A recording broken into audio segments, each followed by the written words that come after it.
One of the most helpful things I find in laying out a composition is a simple grid. There are many ways to create a grid, and I have done many in my time, but my favorite type involves using Photoshop. Hello and welcome. My name is Charlambos. I go by Bob, and I'm not your typical painter. And today I am going to show you how I create a grid using Photoshop step by step, and towards the end I will even show you how I transfer my image to the canvas. This video is going to be broken down into several parts. The first part is how I create the image with the grid.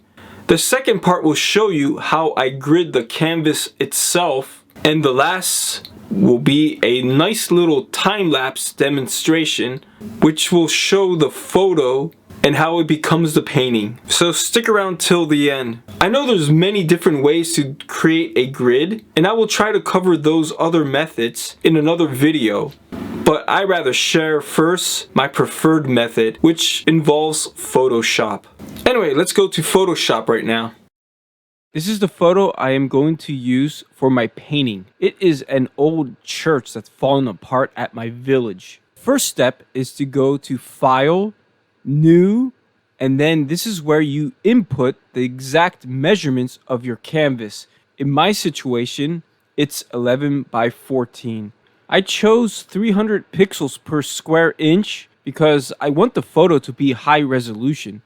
But let's say the painting was 30 by 40, I would not go that high because I can't stretch the photo that much. But I do want to retain as much detail as possible, even if the canvas is small.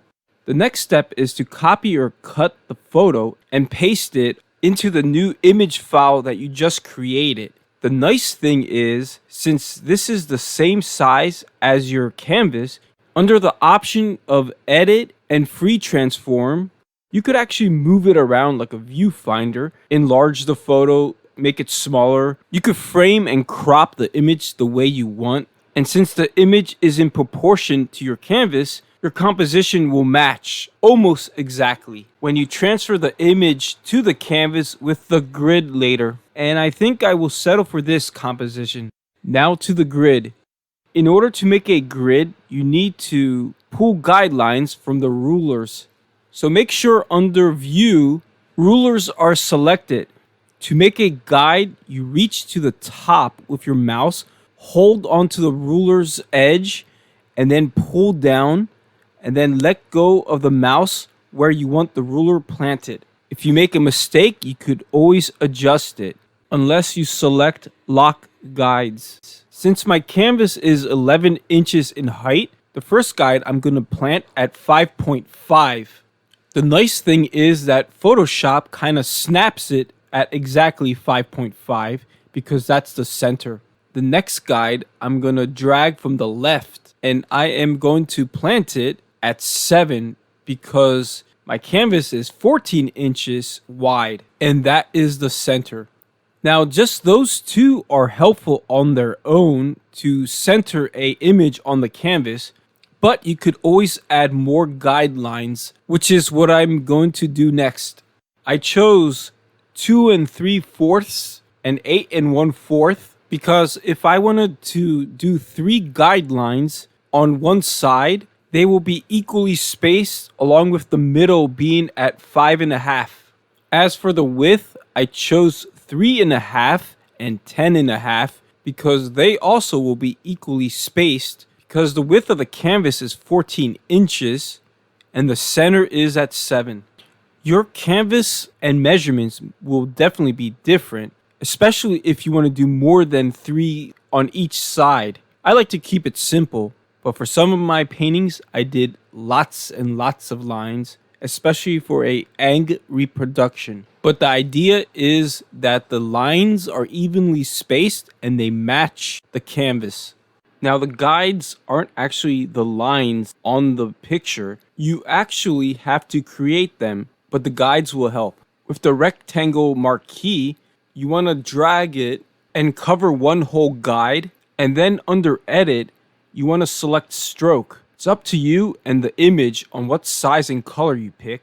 I like to pick red, and I chose 8 pixels, so it's not too thin but visible. And as you can see, the border also gets filled because the rectangle marquee extended there, but that's okay. I will have another image to work with after I get the guides in the right place. I do this for each guide, left to right and top to bottom. Because of the rectangle marquee, you can only do at most 2 lines at a time, unless you're more skilled in Photoshop and can do more. Each time you do the rectangle marquee, do stroke and then clear the marquee and do it again until you have all the lines you need. For me, it is 6, 3 across and 3 top to bottom. When you are done, clear the guides to make sure you got every line in place. And now it's time to save the file. I like to save it in 2 ways, one with the grid and one without. I go to File, Save for Web, and then I save it at the maximum setting because I want a high quality image to work with in JPEG form.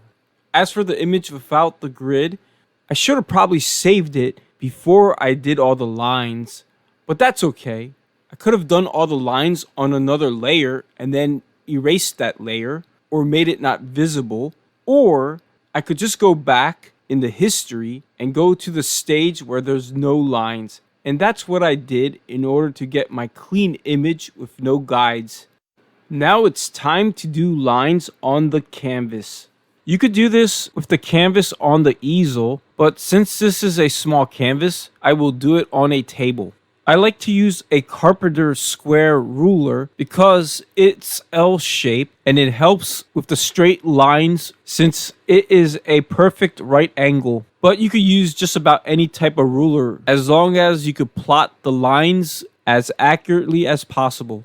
To do the lines, I'm actually using acrylic paint. You could do pencil, but I find it to be greasy, and nothing goes better with acrylic than acrylic itself. Plus, it's watered down and very thin. I do the vertical lines first by planting dots on the horizontal sides. I start with 7 since it's the center. Then I also do 10.5 and 3.5 because those are the center points between the center and the edge of the canvas.